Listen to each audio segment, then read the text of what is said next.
bat bizi zen, ama haur zegoen eta dena jaiotza egunaren zain zeuden.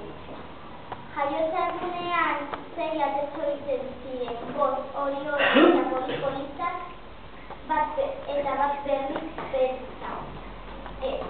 beltza eta nahiko zuzia.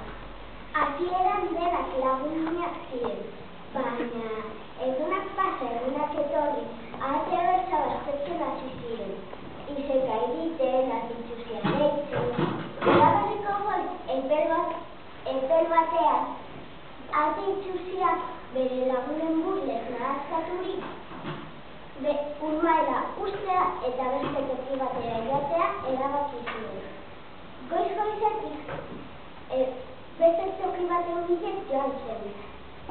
Egun guztiak triste eta argigalduta pasatu zen, baina iluntzean, erreka txiki batean, bere aurpegiak islaraturik ikusi zuen.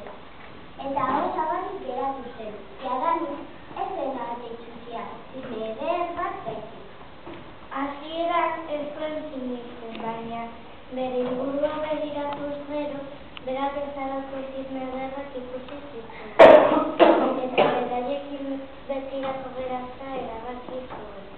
Geroztik, zorion-zoriontsu bizi da bere lagunekin, eta bestean behin bere ama eta anaia ikustera joaten da.